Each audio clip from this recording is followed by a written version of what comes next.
Mateus 5,4, Jesus diz: bem-aventurados os que choram, porque serão consolados.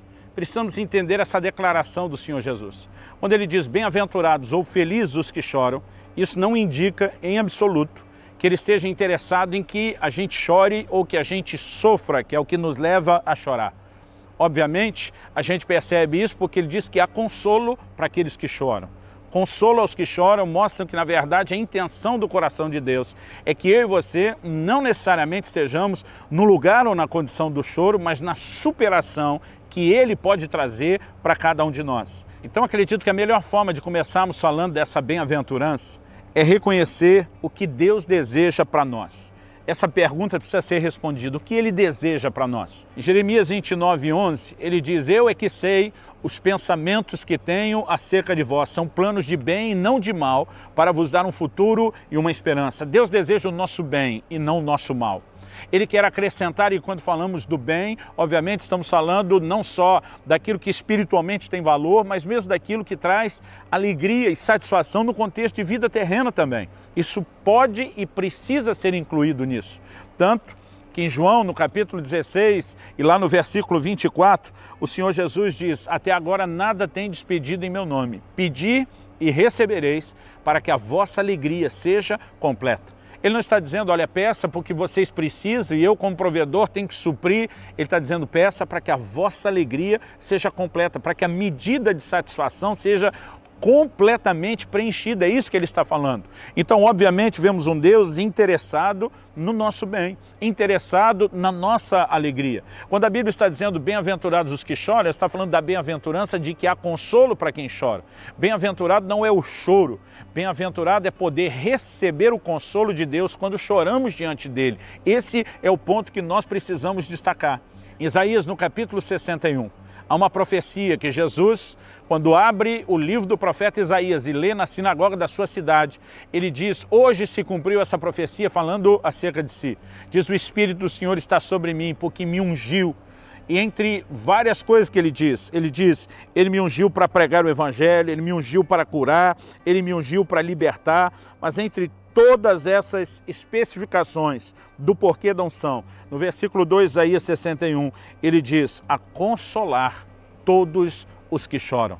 Ele está dizendo: eu vim para consolar quem chora. Ele não vem para produzir o choro, ele vem para trazer consolo. O choro vai acontecer por si mesmo. Deus não é alguém que está procurando nos fazer chorar para só então depois trazer o consolo. Isso seria, inclusive, contraditório. Mas o choro, ele vai acontecer, ele vai se manifestar por si. É parte da forma como eu e você temos que viver e lidar com situações. Jesus diz em João 16:33, no mundo tereis aflições. Mas ele mostra: tende bom ânimo. Eu e você não precisamos apenas nos abater diante dos problemas que surgem. Nós podemos ter uma perspectiva de bom ânimo, nós podemos ter uma perspectiva de consolo para quando circunstâncias dessa vida nos fazem chorar. Mas precisamos entender também, na palavra de Deus, a questão do choro. Além do arrependimento associado ao choro, que já falamos anteriormente, ser uma das bem-aventuranças, os humildes de espírito, e falamos que isso é a capacidade de se arrepender, se humilhar e muitas vezes chorar diante de Deus. Além desse aspecto, eu e você precisamos enxergar o que mais podemos falar a respeito do choro, até como algo positivo e não negativo. Eu acredito que uma dessas coisas é a aplicação prática que a palavra de Deus faz lá no livro de Eclesiastes. Em Eclesiastes, no capítulo 7 e no versículo 2, a Bíblia diz: melhor é ir à casa onde há luto do que ir à casa onde há banquete, pois naquela se vê o fim de todos os homens e os vivos que o tomem em consideração. Quando ele diz é melhor ir à casa do luto, ele não está falando por causa de quem morreu, mas ele está falando que circunstâncias negativas nos fazem lembrar que a vida é muito maior do que o tempo que passamos aqui. Ela é eterna, que nossas decisões, nossa conduta e ação têm repercussões eternas. E a palavra de Deus diz: ali se vê o fim de todos os homens e os vivos o tomam em consideração. A partir de choro, até mesmo de outras pessoas, não só do nosso, nós temos lições que podemos aprender, que nos farão sábios nas nossas escolhas, até porque ao longo da palavra de Deus, nós vamos ver gente que chorou por circunstâncias difíceis que passou e que foram causadas por eles mesmos e não por Deus.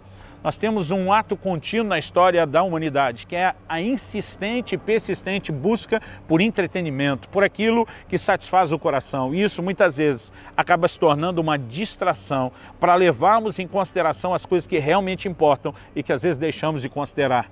Assim como Eclesiastes diz que os vivos têm que tomar em consideração na casa do luto, no lugar onde estão os mortos, eu e você também precisamos entender algo. Isaías capítulo 5, versos 11 e 12, fala de gente que se embriaga desde a manhã até a tarde e não se lembram das coisas do Senhor.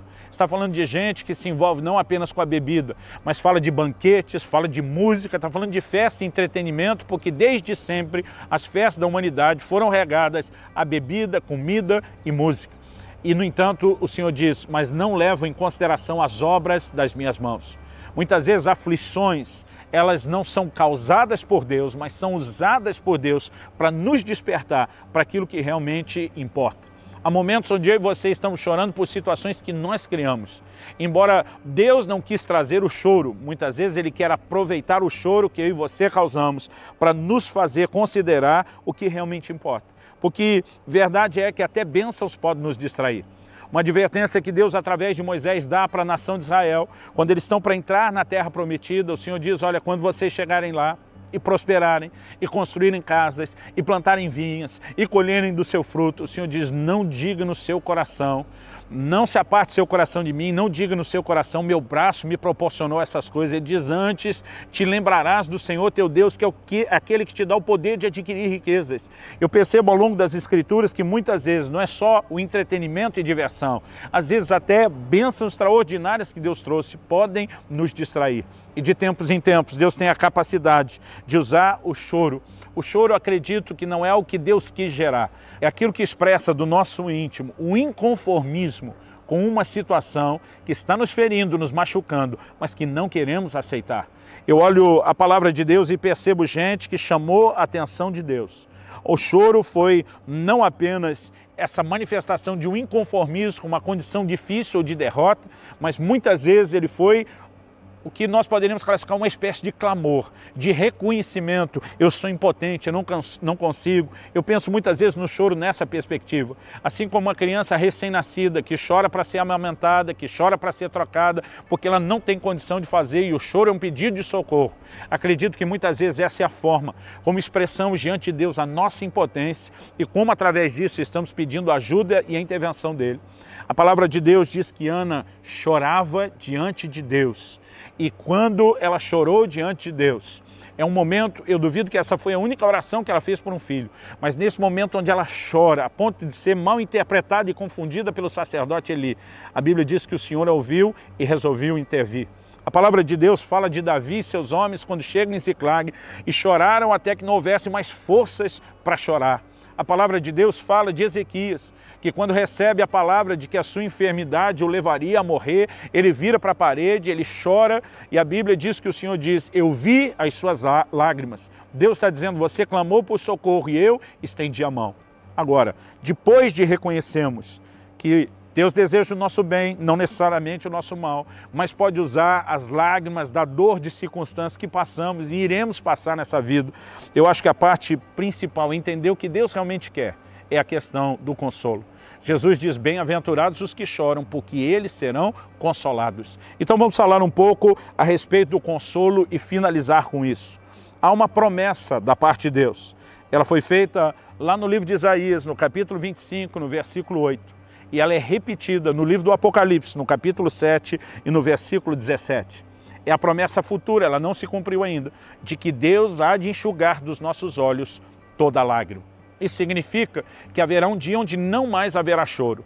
No entanto, o que Jesus prometeu fazer agora não foi extinguir o choro, foi consolar os que choram. Enquanto aguardamos o bendito, bem-aventurado dia em que essa promessa vai se cumprir plenamente e não haverá mais lágrimas e não haverá mais choro, o que nós podemos confiar, acreditar, nos apropriar, nos abrir para receber de Deus agora é o seu consolo. Em 2º livro de Reis, no capítulo 20 e no versículo 5, temos o fato que mencionei antes. do rei Ezequias chorando diante de Deus e Deus dizendo, eu vi as suas lágrimas. Essas lágrimas que ainda não foram extintas, elas têm, como eu falei antes, a capacidade de chamar a atenção de Deus, num clamor, num pedido de socorro, né? Num anseio por intervenção. Agora, dentro do processo do consolo, há um texto na palavra de Deus que ele tem falado muito ao meu coração. Foi algo que Deus me fez entender e compreender num momento de dor, no momento em que eu chorei bastante diante de Deus. No Salmo 56:8, a palavra de Deus diz, contastes os meus passos quando sofri perseguições, recolhestes as minhas lágrimas no teu odre, não estão elas inscritas no teu livro? O texto está falando de um Deus que recolhe nossas lágrimas no odre. Eu particularmente acredito que isso não é algo literal, que toda hora que você chora tem um anjo pegando aquela lágrima para pôr num odre, normalmente eu e você as enxugamos. Agora, o texto está apresentando uma mensagem espiritual, uma mensagem simbólica. Ele está falando de sofrer perseguições e logo depois ele fala de Deus recolher as lágrimas. Então ele faz uma menção específica de que Deus colocou as lágrimas num odre. Eu acredito que é uma mensagem simbólica. O odre era um lugar de transformação. No odre se introduzia não apenas a água que se beberia ao longo do caminho, das jornadas, ou mesmo no consumo dentro de casa, mas o odre era muito usado e ele é mencionado na Bíblia várias vezes como sendo o lugar onde se colocava o vinho novo, o suco da uva recém-espremido, que depois passaria por um processo de transformação. Então, dali nós teríamos o vinho. A diferença no Velho Testamento entre o fruto da vide não fermentado e o fermentado, ele é chamado no Velho Testamento de mosto e vinho. O mosto, ele não tinha fermentação ou tinha baixa fermentação. O vinho já tinha fermentação. A diferença some em termos de palavra no Novo Testamento, porque é a mesma palavra para um e para outro. Então Jesus classifica vinho novo e vinho velho. O velho é o já fermentado. E é quando de fato ele se fermentava que tornava o símbolo da alegria. Então a Bíblia está dizendo que o odre é aquele lugar onde Deus pode transformar algo que se torna o símbolo de alegria. Quando Deus está dizendo que Ele coloca nossas lágrimas no odre, Ele está falando de um processo de transformação que eu e você podemos contar. Assim como o suco do vinho que era colocado dentro do odre era o fruto do esmagar das uvas no lagar, nós podemos dizer que as lágrimas são fruto do esmagar das aflições nas nossas vidas, que nos levam ao choro. Mas quando Deus as recolhe num odre, Ele está dizendo, eu posso transformar isso. Independente da simbologia desse texto, se aceita como lei espiritual, o que nós estamos aplicando a ela é de fato inquestionável na palavra de Deus, porque nós vamos encontrar declarações de que Deus é aquele que transforma a tristeza em alegria. Em Jeremias 31:13, a Bíblia diz, então a virgem na dança se alegrará. A palavra de Deus fala a respeito de uma alegria que viria depois do choro. Assim como no livro dos Salmos, a Bíblia diz, o choro pode durar uma noite, mas a alegria vem pela manhã. Assim como a palavra de Deus fala de semear com lágrimas e colher com alegrias, nós também encontramos essa declaração em Jeremias 31:13. Então a virgem se alegrará na dança e também os jovens e os velhos. Tornarei o seu pranto em júbilo e os consolarei. Transformarei em regozijo a sua tristeza. Deus chama o consolo de não apenas suavizar a dor, mas Ele fala de transformar a tristeza em alegria. Ele fala de transformar o pranto em júbilo. Essa é a transformação que acontece no odre. Essa é a ação que Deus pode produzir na minha e na sua vida. Essa é uma promessa com a qual nós podemos contar. Quando Jesus diz, bem-aventurados os que choram, não é o ato de chorar que nos faz bem-aventurados. Não é Deus causando o choro. É quando as circunstâncias nos levam a chorar. Nós temos a liberdade de chorar, de lavar a alma diante de Deus, de reconhecer que precisamos dEle. Então a grande bem-aventurança, depois de chorar, de derramar nossa alma diante de Deus, e a oração fala disso. A Bíblia diz que Jesus foi ouvido nos dias em que levantou um forte clamor a Deus. Hebreus fala isso se referindo ao Getsêmani e diz um forte clamor com lágrimas. Muitas vezes nós vamos chorar diante de Deus e esse clamor tem uma promessa. Haverá consolo. Não apenas Deus nos fará parar de chorar, mas Ele vai mudar aquilo que nos faz chorar por uma circunstância que vai nos trazer alegria.